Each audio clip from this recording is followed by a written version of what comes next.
Do you think ride-sharing services are good for cities' traffic or not? The ride-sharing actually means ride-hailing, like Uber, Lyft, those things. And some people argue that they are actually very good. They will reduce the car ownership and improve the transportation, improve the traffic.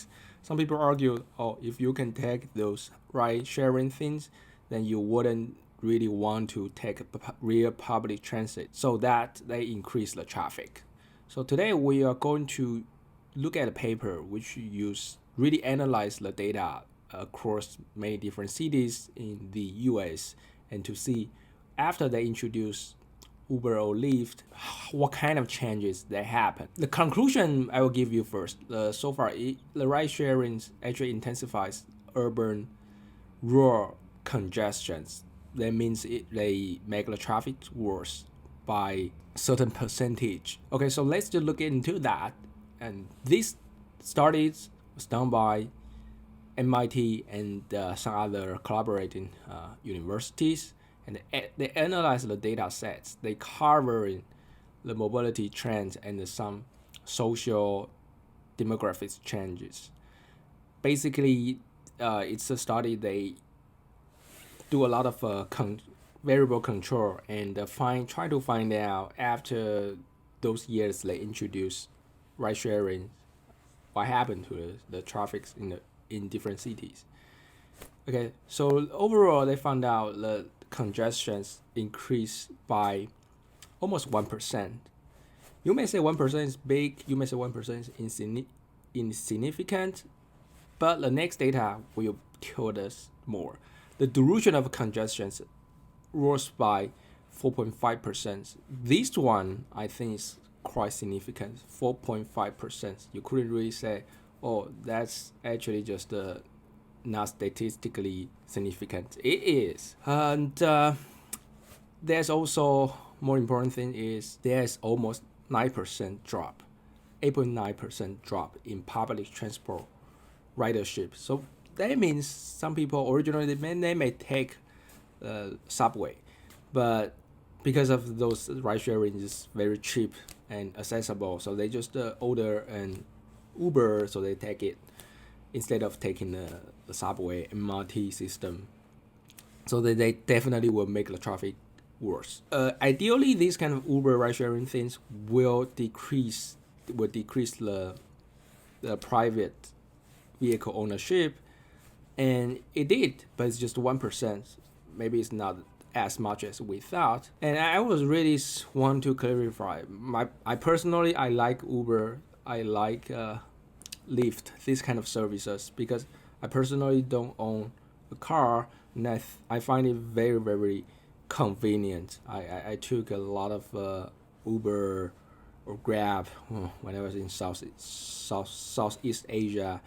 It was just super convenient, and I believe for this is definitely increase a lot of convenience, but they may not be generally like improve the traffic as we thought previously. Also, the theory behind this study, they come up with some reasons, some potential assumptions why this actually make the traffic congestion worse. It discouraged the commuter from taking greener alternatives. They just, I mentioned originally, they actually did a survey. They found out 50% of people, if there is no ride sharing, they will they will just walk, they will just cycle, they will just take a public transport, or they will just not make the trip at all. 50% of them. So only another 50% is originally they may drive by themselves, but now they don't drive. If you think about it, that makes a lot of sense. For example, if I take a ride sharing service, usually if there's no ride sharing, I will actually just take a MRT or bus, right? Because of now they have, so I take it. If I have a car, no matter what, I probably wouldn't take a ride sharing at all. I would just drive. So unless this ride sharing is really really make me, originally I may have bought a car, but I didn't buy one. Unless it achieves such effect, I believe it's maybe not that much. It's actually the replacement for public transit. It's not a replacement for car ownership. And we also see this from data. Another also very critical factor that may probably contribute to this the whole overall effect is the mile that traveled without a passenger is actually very high. Imagine if you are an Uber driver, you drive around across the cities. There's 40% of time in your car that's you driving alone, and that's just waste of the waste of the traffic.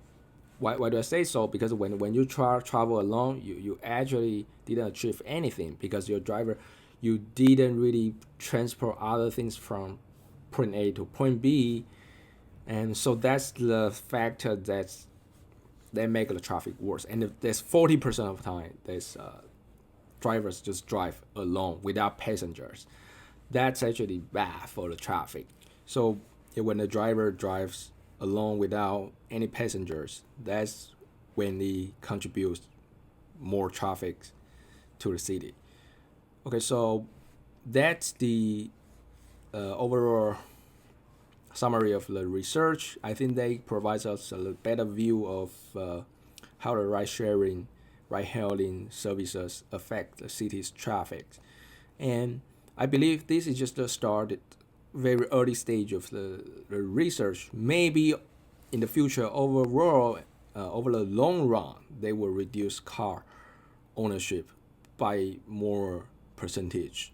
That's what we don't know, because we don't know if the people actually are taking ride sharing since they are young, maybe in their teenagers, and after they grow up, they may not really want to buy a car, because like ride sharing, those things just introduced less than 10 years. We maybe need to wait for longer to see the real effect, because like if ride sharing was introduced when you're like 30, then you probably already have a car. Then it will not affect your decision of buying a car or not, right? But if you introduced when you was even younger, when you was a high school student or like even elementary school students, then you really get used to taking the ride sharing. Then you may see car ownership as nothing. Then in the future, you probably won't buy a car. They need a longer time scale to really examine the effect. So that's what I am hoping. I'm hoping, because I personally think ride sharing still like maybe it's still good, but we need more time. And at least this is the data that we see. This is the data that really happened from this research. So if you would like to receive more research, especially like today's videos analysis like this, don't forget to subscribe. Your subscription is really my best encouragement to make more videos like this. Other than that, I will see you next time.